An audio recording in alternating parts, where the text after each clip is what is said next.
Bring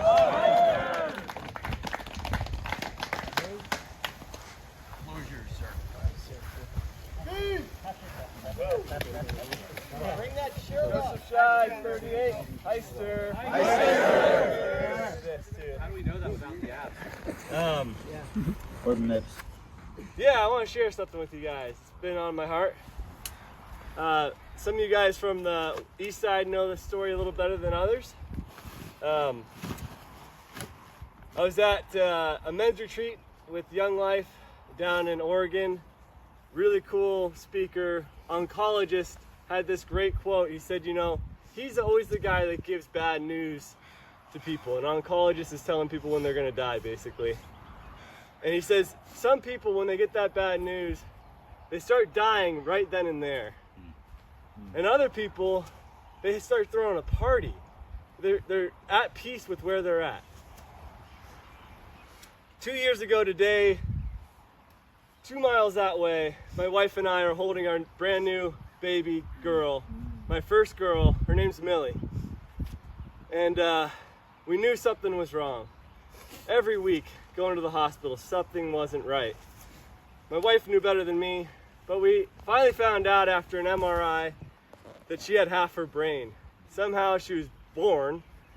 Somehow she made it long enough to be born and still survived. But half a brain, and it took us months to really realize what that meant. But soon, what it meant was that there's this first level of pain in this, where she would never walk, she'll never talk, she'll never feed herself, she'll always be in a diaper, and we'll always have to give her a shower and bathe her, which is about as hard as carrying, well, the red team's log, and maybe not the blue team's log. But do you want to measure logs? Drop the skid.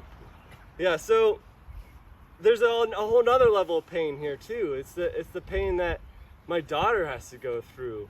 And actually, to be honest, it is so awful to watch your own kin go through something like that. Our prayer is that, my wife and I's prayer for Millie is that the pain ends somehow, either through her death or somehow it ends. And that's a fucked up thing to say as a parent. You wish the pain would end so bad that she would, not even be here anymore. It's been a hard walk, guys, and there's been a lot of you that have walked with me. I'm looking at Salsa here. His kids have been praying for Millie for months. They've never met Millie. I've never even met his kids. There's some really awesome things that have been happening. But I've been stuck in a season of lament for a long time, and it wasn't until I heard this quote from that oncologist that I really started to understand I need to start throwing a party for Millie. I need to get out of this season of lament. And I'm not saying this for every situation that you guys are in. There is a really good reason to lament. There's a really good reason to mourn. And take your time to mourn these things that happen in your life. But I want to encourage you to walk on. Take that next step. I think I will never really get to see all the great things that have happened in these 2 years with Millie if I don't start to walk forward and get over the season of lament that I was in. And it took going through this experience with some of you F3 brothers to get me over that hump, to get into that season of finding the joy in these things. And it's been awesome. My relationship with my father has improved, my mother-in-law has improved. All these great things have happened in my life, and I couldn't recognize them because I was stuck in a season of lament.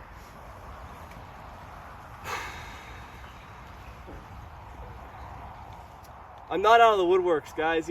Just hours before showing up at 6 p.m., my daughter throws up, and it's a mess. It's the second time we're changing her sheets in her crib in the day. And we're trying to get the smell of puke out of her hair so we can feel like we can actually cuddle her. And I daily struggle with this idea that this was my daughter. She's a tough-ass girl. She's going to have 2 older brothers that are going to, She was gonna be this daddy's girl that everyone always wanted, right? The tough daddy's girl. She's beautiful. So I'm still struggling, but I do want to encourage everyone here that in these seasons, you're gonna go through some bad things. And we have choices to make in these seasons. So embrace that season you're in, make the choice, and mourn when you need to mourn. Those are my words.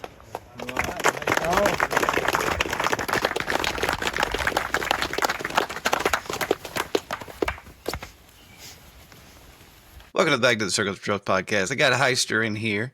Sorry to throw that video on you immediately. I know I'm gonna cry. Man, I guess we should tell people where that came from. Do you want to talk about? As a matter of fact, you should probably just introduce yourself. And that was a crazy way to start a podcast. But go ahead. Yeah, I like it. Joseph Scheid, 41, Hyster, and you could see a longer hair version of me at GTE 29, and that was in 2022 or 3. Must have been 22. Yeah, and so that was the sunrise speech. And just to back that up a little more, Hyster and I got to be battle buddies that night. I guess they lined us up alphabetically, and HU and HI are luckily, and so I got to spend the night with Hyster, and that's one of those funny things. You know, we say they're like, "Well, you spent the night with the guy." A lot of guys haven't been through a freedom ops, and they're powerful. And to get to spend a night with a guy like Hyster and listen to those birds sing in the morning and the flower. So I'm not like an under the log kind of guy. I'm a runner, and there was a long stretch where we were carrying this god awful log, and I couldn't do it, and I was running back and forth. And Hyster and a guy named Canuck took on this other log by themselves, and it was a long haul, and then we had a running thing, and I remember I was like, finally could feel like I could pitch in, I could utilize my strengths, and I think when I got done with that, I think Hyster gave me flowers. He just like came up and handed me flowers, and I know that sounds funny, and I know our knuckle draggers out there and chest thumpers are going like, this is what are we doing here? But I've never been given flowers before in my life, and that's when I got them. Like in the middle of a night, I'm tired, I'm beat up, and this random guy he just gives me flowers, and so next thing you know, he's got flowers, I've got flowers, and you know, two kindred spirits there, and man, I love you. I just love you, and I'm a much better person for hanging out with you for a night, and that's why we got Hyster on here. I can't wait to talk about maybe that event, and then I know you just went through another one in Seattle. Mm-hmm. It couldn't have been as good as when I was there. No way. I'm kidding. I'm sure it was magical. Wasn't as hard. That's good to know. That's good to know. Or maybe you're just better. I don't know. But sweet. All right. Well, let's back it up a little bit and just tell us, Hyster. Tell us who you are, how you get your name, how long you've been with F3, and what your current role is, and we'll get kind of roll into a typical COT podcast. Yeah. Yeah. So I've been doing it for 6 years now, and it started right before that my Millie was born. So that was kind of an interesting timing. I was a 1 day a week guy, and then had a very traumatic birth of child, and then that's when it really all started to stick, right? Because basically, when you go through a big traumatic event like that, you kind of change your friend group sometimes, because your old friend group can be a traumatizing thing, especially for your wife. And so it was perfect timing for me to kind of switch gears. F3 kind of became my church and my brotherhood, and became much more than a 1 day a week kind of guy. So now I've stepped into a role as an Antan of Redmond. It's a brand new region. It's not even a year old yet. Keep trying to grow the Puget Sound. So we split off from Seattle a number of years ago, and then the whole east side split into three different regions, and now we have Redmond as a fourth region. And every time we split, it seems to bring up more leaders in our group. So it's pretty cool, including myself, right? So it's small enough that it's easy to manage. And it's also, I love seeing some more of the young faces get up and step into leadership. And many of those, Redmond had a really good showing at this last weekend. So that was really cool to see how they can step into that hard stuff as well. How was it? Let's talk about it. How was the weekend? Good. Yeah, doing it the second time, I know you've done a number of these, Huckleberry, but I I started to pay attention more to what the cadres were doing, and Yeah. how because I was always curious, how do they get grown men to do these crazy things and like to feel so anxious about it the whole time, right? And so I kind of was paying attention to that and how they jolt you at the beginning. A number of the friends that I invited, or that is actually mainly Big Daddy in our region, who got a lot of the guys to come, and they had no idea what they were getting into. So I was always looking at them right when the yelling started, because they've never experienced being yelled at, probably, It was except for Bloodhound too, wasn't it? It was like an yeah, authentic. It's authentic. yeah, yeah, and they scare you pretty good. So yeah, that was kind of a cool twist on it, is to see it more from 35,000 feet, and kind of looking at the event and how they do that, and how it can really shape a guy when you tear him down physically like that and mentally, and then make him sleep deprived. It's a really bonding way to do it, and it really gets you thinking, and in a different mode of mindset. So I was really impressed with that. I came home for that first one. I think I was. I just remember having this feeling that, man, I could probably take on anything if I just went through that. And I Yeah. remember a guy just came in, and he told me, he's like, hey, I asked him, hey, can this get done? He goes, yeah. I don't know where we are with it. Why don't you go do it? And I was not tolerant of him passing me that 65. I mean, it was almost like, here, take this. Like, no, you carry it. What? And I just remember being mad at him. Like, no, you carry your own weight. And it changed me for sure. For sure. Now, can you compare the two? What, the last one versus this one? How was it? Well, I mean, yeah, that first year we had a log that was not supposed to be part of GTE, and that was the big story, right? It was wet, it was waterlogged, and it'd been rained on the whole time in Seattle. So Thanks, we had some Hollywood. drier weather before this event, and so we had a much drier, straighter log. And actually have a piece of it here. I kind of like this new tradition. We cut it up and hand it out, and you get to memorialize that log you carried for a number of miles. So got that on my desk to remind me. But yeah, uh, Gopher from the Boise region was there, so I was picking his brain the whole time. He has a wealth of knowledge. He was technically one of the trainers, but with us like a cadre the whole time. And it was really cool to see, because his first GTE was that from that video that you just saw, and now he's highly involved in Freedom Ops. So really cool to see that evolution as well. And just going into it with the mentality that I'm there to help my other brothers. The first time I was there to try to get it done myself, and the second time it was really more about the supporting of the others that were going. And so that totally changes your mindset. I'm gonna steal an Xbox story. I was talking with him. He was in this event, and he was fit. He was strong, and strong could be. And he was partnered with a guy who was not prepared. It's just the guy was not ready for this event. And throughout the event, and I'm stealing Xbox's words, he was frustrated with his battle buddy. And at the end of it, he realized, these are his words, he realized his training wasn't for him. All that training he did was to prepare himself to carry another man. And I just got chills again. I'm about to cry again. What these events do, man, they're so good. So if you haven't done a Freedom Ops event, man, get on that schedule. They're coming around. I got Motorboat coming in Friday to talk more about it. But yeah. And you were a beast. I remember one of the funny things we have in our region is retina. And we always talk about retina, and people are always like, stop talking about that guy. He's not that good. And even you were like, nah, I can't catch that guy. And you're a beast. You are an absolute beast. And I got him one time when he got lost. I knew the area a little better than him, and he blew past the bricks that we're supposed to pick up. But yeah. Yeah, he's a good guy to not compare yourself to. I try not to be his partner. And he did come up a number of times this last weekend. Did he? I don't know. That's awesome. Yeah, Hey, yeah, how's Millie great doing? guy. Yeah, good. If you'd asked 6 months ago, we would have said even better. She's going to school. She's got a little bit of a life outside the house, but the school district's kind of freaked out with her because she's the most medically complex kid they have in the whole district. So, but yeah, she's there's ebbs and tides to it, right? And so we're in a season where she seems to be not as comfortable, and we're ramping up on some drugs, and so some of that stress comes back in.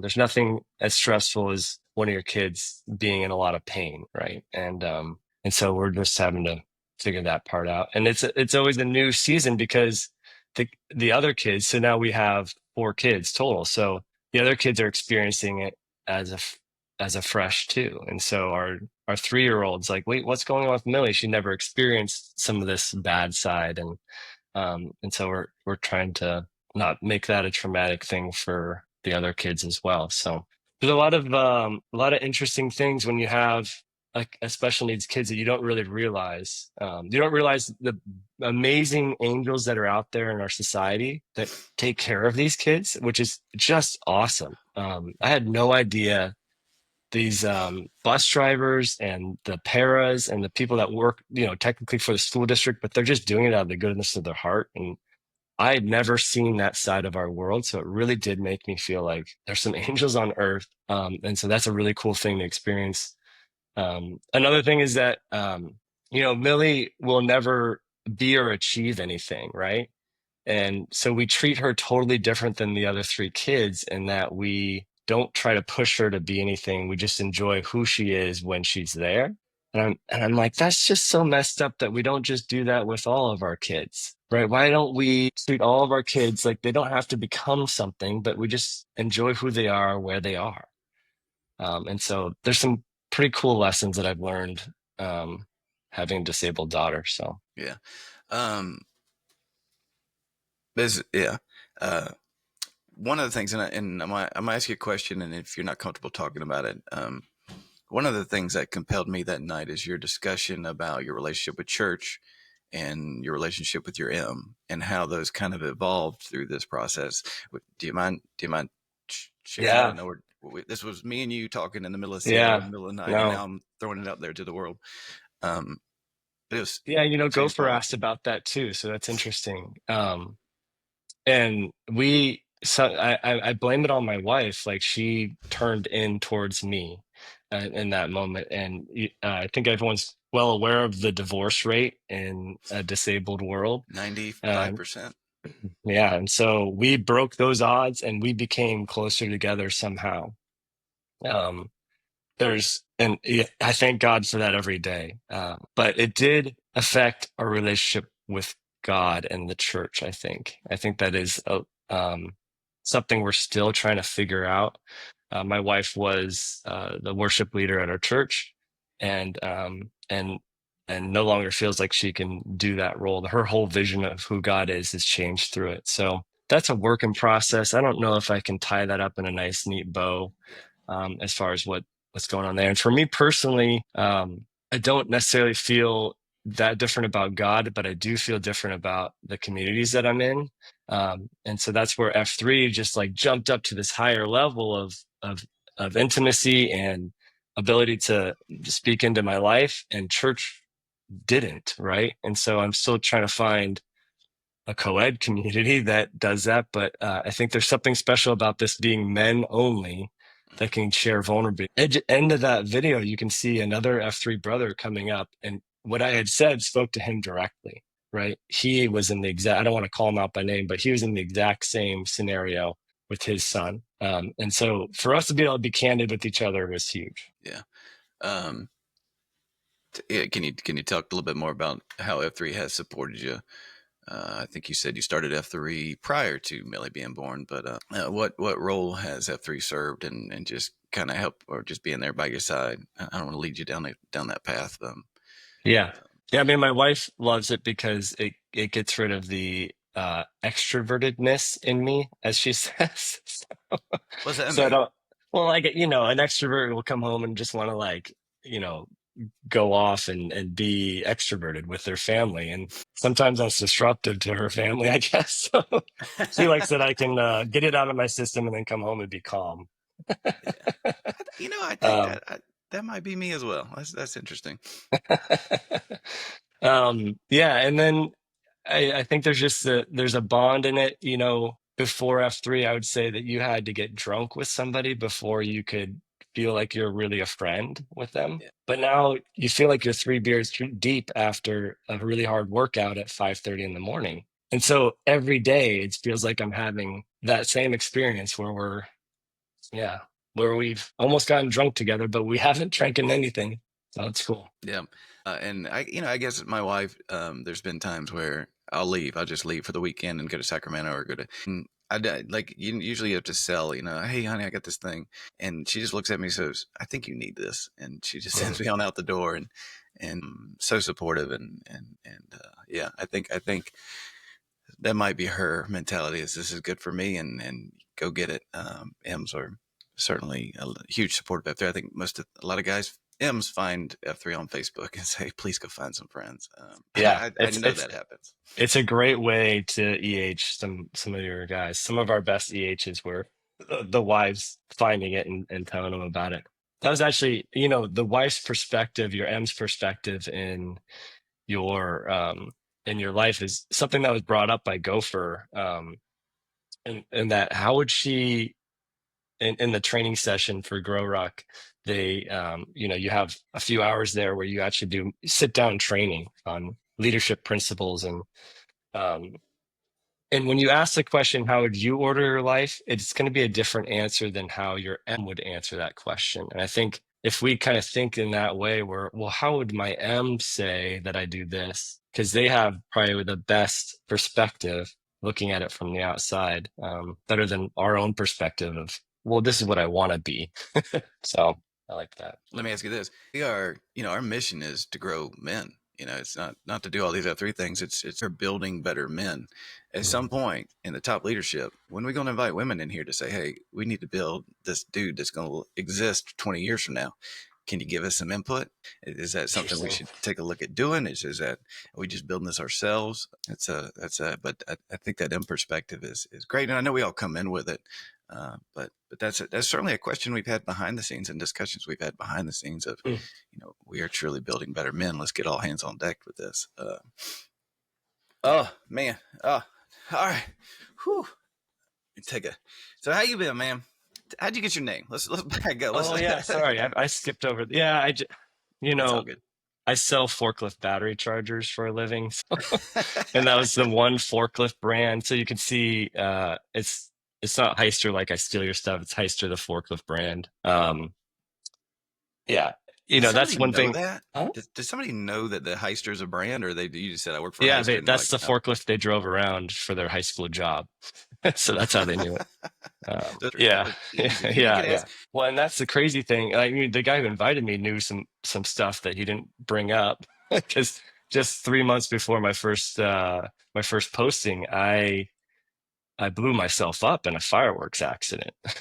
I think I've heard this story. What happened? So I like my whole arm, just all the skin lost it all over my hand and half my leg. And so the propane bottle that I was holding to light the fireworks blew up in my hand. And I was in Harborview, the level 1 trauma center for the whole night. And that was just like 2-3 months before I posted. So and no one asked, and I didn't bring it up because I would have been called something else, right? Pyro or something, yeah. Yeah. But I do try, and whenever I'm around for naming, I try not to name somebody after their job because I think as men we get defined way too often by our job, and especially in the outside world. And so I try to avoid that as much as possible. For a while there, everyone we were naming had something to do with the work they did, and it's like we don't need to define men by how they make money. Like it's not right. Yeah. I like that. How you like being in Nantan? It's good. It's a small region, so we have 7 AOs in the entire region, and they're all within 10 minutes of my house. Selfishly, I love it. I can hit them all up. We're really just the other guys. I do. That is tough. They come visit me. We need to write something about, man, because it is. You the early days, you get those brotherhood bonds, and as it grows, you get other ones. But we only have so much time, so at some point, it's inevitable. You just don't see your guys like you used to. I used to text him 52 times a day. Now I'm texting Dark Helmet 52 times a day, and it's just a shift in dudes. But I I miss it. So how do you deal with that? Yeah, we do super region things, and I mean, at the time that you're that connected with another guy, it's much easier to just connect over a beer Yeah. some other time, right? So we really take advantage of that. We have a backpacking trip we do once a year with a lot of the core group that helps. You can't have a big group to do that, so it's a small group. And then we have membership to the Eagles, which is basically a beer hall that serves cheap beer. So then that's another connection that we have with each other, right? Yeah. That's awesome. Are you doing that August 2nd hike up to base camp of Mount Rainier? I don't know. I was almost a scratch on this GT this last week, and I plantar fasciitis and the injury is it's a real thing. So Getting old is a real thing. It ain't for yeah, it wimps. I know really is. that. How old are you I now? used to, I'm 41, and I used to make fun of these guys that were 45 complaining, and now I'm younger than them complaining. So Yep. Yeah, I've been an old man my whole life, so so it just fits. I'm just finally growing into myself. yeah, But yeah, I didn't mind that walk this morning. I didn't mind that at all. I love that, and I love that. That I love that you guys are keeping it kind of tidy, because there's a mindset of when it's just us, we have to show up. When it's a bunch of us, somebody else will show up. So I love the fact that you're an Andan of seven AOs yeah, within a super region, and I guess the super region is called Puget Sound. yeah. Still calling it that. So, was that why you did what you did? Is that why the region created those smaller ones for that mentality, or Yeah, how I does the mean, region do that? before this, we were part of the Kirkland region that is where it all started. That's where AP started it out here a number of years ago. So it just felt like it was too far away. It was that region had a different vibe. It was very focused on its evening workouts, it seemed. Um, and so and the people didn't mix between the two regions at all, and so it kind of made it an easy decision. We were able to bring up some people that hadn't had a leadership role, uh, and then we were able to pull people away from some of the bigger AOs that were getting the 25 guys that shouldn't be that big. I'm a huge proponent of not having big AOs. You're talking earlier, 10 is perfect. You get much more than 10 and people get lost and they don't show up. I love it. I think we kind of bounce around the number of 15. Yeah. 15 packs, 15 AOs for a Nantan, and just 15 is a 16. But once it gets to 20, yeah, I'm right there with you. Like, it's just too much to manage. And I hear there's Nantans out there with gobs of AOs that they control, and maybe they can do that well. Probably not my style. I couldn't do that, but yeah. Yeah. So how many GTs have you done? Under the log, 3. I failed 2. I've hosted 1, and I have been a support queue for one down in Sacramento. The first one, it was in Sacramento, and I would have been one of those guys that had no clue was what he was getting into. My buddy Tater, for my birthday, he sent me this email that he signed me up for this event. And he's like, you're just going to ruck 30 miles or so. And I was like, man, I could do 30 miles. I can walk, put a little bit of weight on. And then, and it was a huge one. I think there was 125 guys there. There were cadre everywhere screaming. And I didn't know I signed up to be screamed at. I'm not a type of guy that enjoys being yelled at, or I'm not a guy that enjoys being told what to do. Yeah. But then, man, I'm going to tell you what. And then I thought there were some things that went on that night. But when we got to the sandbag and I was picked up, what's a sandbag? I'd never worked with a sandbag before. And by midnight, I think I'd gone 15 miles. My arms were asleep. I talked to Major Payne, which was there. You just saw in that video previously. Major Payne, I was like, hey, my arms are falling asleep. And he's like, does that usually happen? And I was like, no, it doesn't usually happen. Whose arms fall asleep? Why would I put myself in a position where I can't feel my arms right now? And I broke, man. I broke around midnight, and I got to hang out with Rapid the rest of the night. And I came back motivated. The 6 of us came back from that event, and we came back on fire. And I think Seattle was about 7-8 months after that, and that is all we did. Every workout was sandbag. Everywhere. My GR1 became my just everything. It had 30 pounds in it. When that got light, I put 40 pounds in it. When that got comfortable, I put more weight in it. And we came into Seattle blazing. So I think we brought 16 guys. with us from Boise, and I'm gonna tell you what, we were strong for that event. You guys killed it. Yeah. Yeah, we had trained tremendously, and then honestly, it's affected the growth of Boise. It's hard to go anywhere without a sandbag there. And like Hansel just came in town, and he I don't think he hangs out with sandbags too often. It's too wet. They would just get wet right away. But I think that shook him. But yeah, we just can't get rid of sandbags. I miss the body weight. We used to just be body weight before GTEs came along, and now it's all sandbag. I hate it. Well, you guys bought them all. You have to use them, right? Exactly. We Go Ruck owes us certainly some commission. Boise should be getting a check. I know we have a ton of gear for sure. Yeah.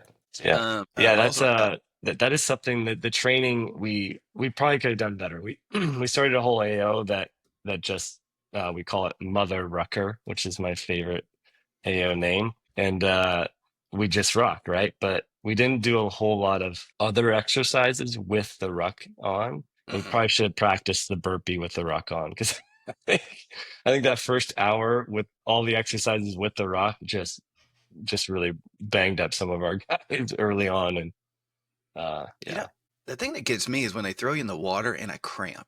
Man, my legs seize up. Do you remember when the guy, both of us were cramping up, and the guy gave us these salt tabs or something, and we ate them. Sea bass. Yeah. We ate them. He goes, "Guys, you're not supposed to eat those. You're supposed to put them in your water." And we were like, I couldn't breathe. I couldn't get any water down. Oh my God! It just froze the whole inside of your mouth. No, that was good. That was just getting started too. We were in that dog nasty water out or something. I don't know. I was in slaughter. It's always nasty water, isn't it? That's like part of it. If you ever read the waiver, I think it even has the word slurry in there somewhere. But we ended up in Green Lake, which is pretty close to Seattle proper lake, and it's always toxic. Like, you're not supposed to ever go in there. And I didn't realize the first time we went in, it was even Green Lake. I didn't know where we were. And then the second time, one of our guys got pretty heated. He's like, "We can't go in this water. It's toxic." We all got cuts on our legs, and we're sitting in the water. I think everyone ended up okay. We'll see. Good times. All right. And then what is the value do you see that these events do for a region?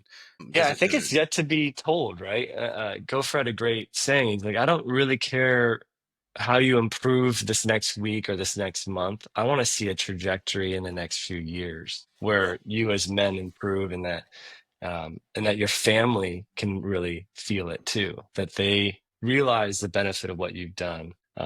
And so I think that's where we're at. We want to have this trajectory of change. We're not going to make a whole lot of like fast, sudden changes that don't stick. We want things that are stick with the bull, principles that lead us into a better direction. And I think there's something to it. There's an exercise muscle to leadership as well, right? You don't just step into it and become a leader. You have to learn to be a leader. You have to earn your ability to be a leader, I believe.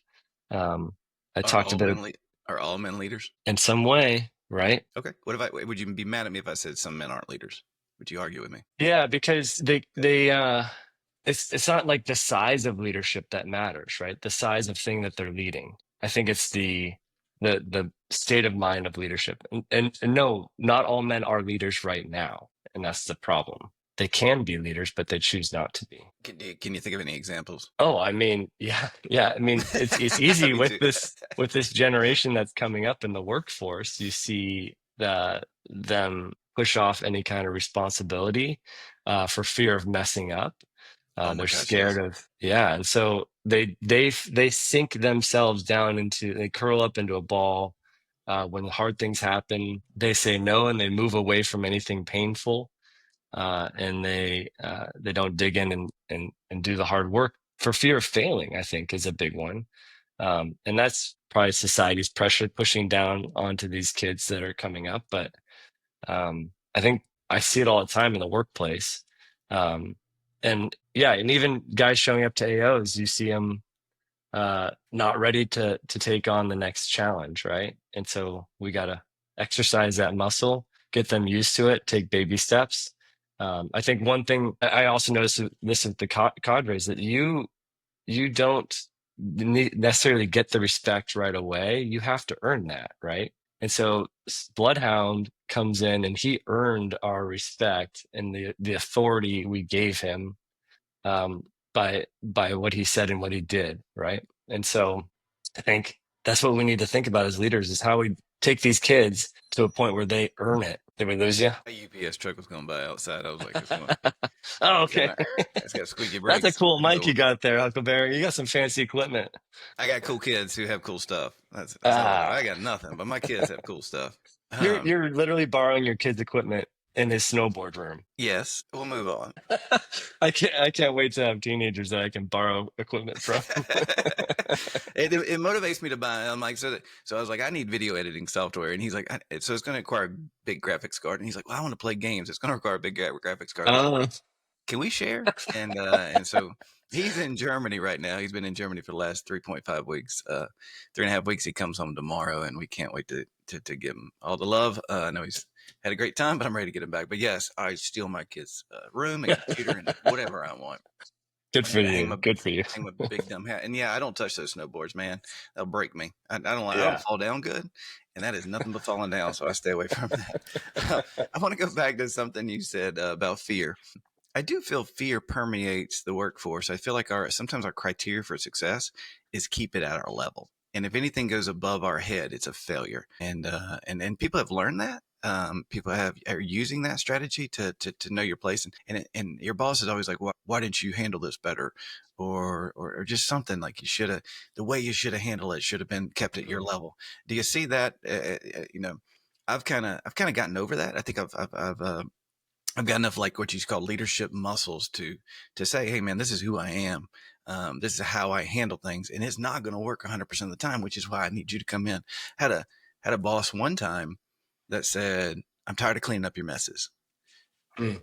Fast forward a year, had another boss that said, I need you to go in and give it everything you got. Chances are you're going to be successful.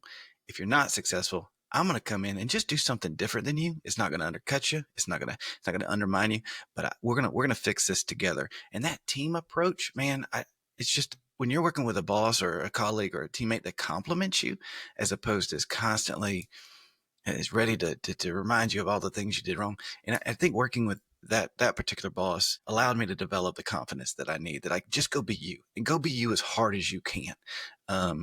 Because we ain't got tomorrow. But you're there to do something. You're there to show up, and you're there to do something. You're there to lead, and just do it. Just absolutely do it. Because there's fewer and fewer of us, I believe. And what do you think about that? Yeah, I mean that's a principle. I remember one of my professors talking about that you can manage up. When I was doing my MBA, a lot of the guys that were in there with me were not in positions of leadership yet. And so they felt hamstrung by their own leadership. But there is a principle of leading up where you actually, and I do this all the time with my boss, I forewarn him that this is going to be a risky endeavor. Like, I'm going to fly out there. This could cost us $2,000 for of our time and money, but I think it's worth the effort. And I lay the case out. I say the chance of this succeeding is very low, but I think we have to try. And so I think forewarning them that makes that conversation when it fails way better than just going for it and saying, guns a blazing, this is going to work out. I think that's a smart way to handle it. I think a lot of guys could benefit from doing that at work too, right? But in the end, they're going to always reward the guy that takes the risk. So even when you're leading in a queue in a workout, like take some risks. Like, don't do the same thing you did last time. Take some risks. Or even in your words of wisdom. I don't know if every AO does the words of wisdom thing, but tell me more about that, because I don't know what that is. Yeah, so we don't. This might be an AP thing he started. We don't pray at the end of our COT. And let me back this up. and talk about a little bit of history of that. Correct me if I'm wrong, but I hear maybe, and I know on the East Coast, and we've had people visit Boise, and they're like, "Man, you guys pray here. That's so refreshing." I don't pray. For other reasons, but other guys do, and we've even had guys get upset because they had to listen to an LDS guy say his version of his prayer. So there's that. But when I go to Seattle, you're right. I don't hear the prayer, and I hear that in the beginning, maybe they found that prayers were inhibited to the growth, or inhibited the growth, and so maybe and it's not one of the 5 core principles. It ends in a circle of trust. It doesn't necessarily include a prayer. So is that correct? Is that why the prayer was removed? Yeah, and I don't know if it's like a conscious decision to remove it. Obviously, any Q can come and pray. And sometimes when I go to Seattle, I will intentionally pray because it kind of makes those guys uncomfortable. So, shout out to Manuel for that one, where I prayed and purposely kind of tried to do it to upset the apple cart a little bit. But Disruption. yeah, I think it's just we want guys to be okay with everything that happens. In our last weekend, we had 5 guys who had to pray 3 times throughout that night, and because they're Muslim, and so we actually loved it because we all got a break.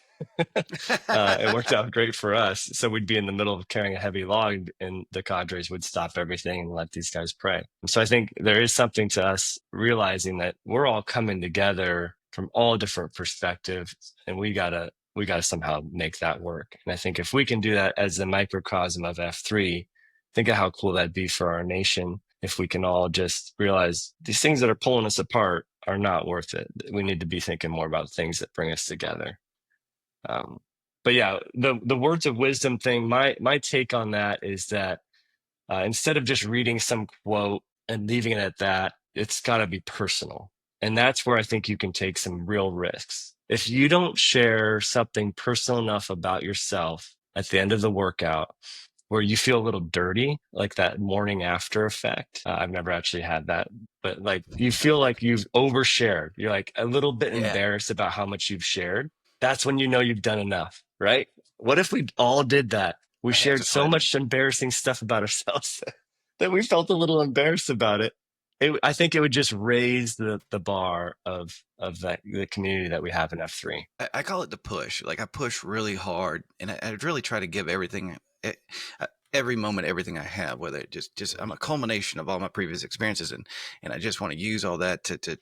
But sometimes, I shouldn't have pushed that hard. I wake up either feeling like I didn't work hard enough or I'm going to get fired. One or the other. It's there's that line of Dark Helmet's going to call any second and say, nope, too much. We got to bring it back a little bit or something. I don't, but I think we're on the same lines of that.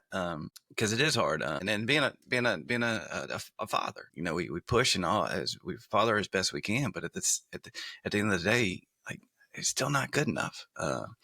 And I don't know, is that the same brain space? Yeah, probably. Man, when you bring it to being a father, that is a different level. Yeah, I love it. All right, we're 46 minutes in. That went quick. Oh my gosh. We got News of the Nation. We got State of the Nation coming up July 22nd. Today is this month is June Men's Health Month. Gopher, we keep talking about Gopher today. 2 years ago, Gopher talked about summer and how it's kind of like Christmas in a way that we have this idea that summer has begun. This is family time. And we're going to go on vacation. We're going to spend all this time together.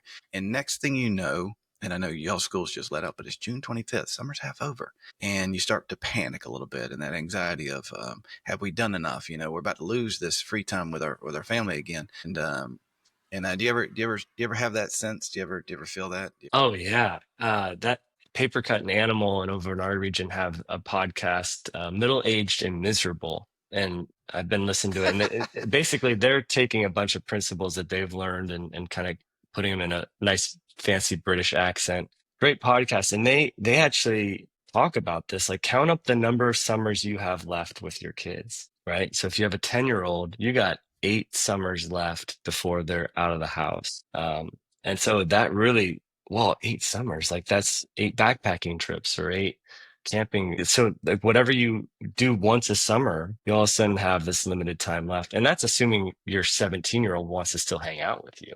Exactly. My wife and I, we love to walk around Halloween with our kids. And this Halloween, we didn't get to. They went another direction, and we didn't want to stop them from going the direction they wanted to go. But I didn't know the year before would be the last time. Like, I wish somebody would have told me, like, this is it. This is it, man. This is it. You're done. And that hit me hard. That I think it's done. I think I don't get to walk around Halloween anymore with my kid. I know that's appreciate it. I guess that's going to be our mantra for our message for today is appreciate every moment. But yeah, the summers are the same way. I didn't know last summer might be the last time I camped with my kid for a month. He's off in Germany. He's ready to go to the cabin up in the mountains with his buddies. A sweet time. But yeah, our time is limited. Our time is borrowed, and it's definitely finite with these angels. Oh, good times. Jeez, now you're making me cry. So I just want to say that and announce that, or just remember that, and love those guys out there in the mornings every morning, because especially when you travel, man, hug them, just hug them, because you don't ever going to see those guys again. You don't know. But I knew when you were coming back on, I was like, man, well, there's guys you meet, and I judge guys when I'm done with them, how invigorated I am after I leave them. Like if I walk away, I'm like, oh, that was boring. But then some guys like just motivate you, and he's like wants you to go take on the world, and the guys like Dark Helmet, they'll make you do a bust through stuff, and I got to be careful because I like busting through stuff, so I got to be careful when I hang out with him. He's too motivating sometimes for me. I got to calm down. It's the hair. Yeah, he's a hair guy for sure. He's a beautiful man. Yeah, he is. Good times. On that note, let me play some music and get you out of here. Hyster, thanks so much for coming on. I love you, brother. My life, I'm just better person for you and Hansel, and love you too, brother. And one of these days I need to get over to Hansel's backyard and sit around that fire pit. And it's funny because when you tell that burning yourself up story, that's where I'm in my brain. I'm seeing you there at Hansel's house around that fire pit. Because imagine some dumb decisions have been made around that fire pit as well. Yeah, so, we're getting together tonight, so we're gonna do some GT debrief. So it'll be good. Yeah, cool. All right, brother. I'm gonna play some music.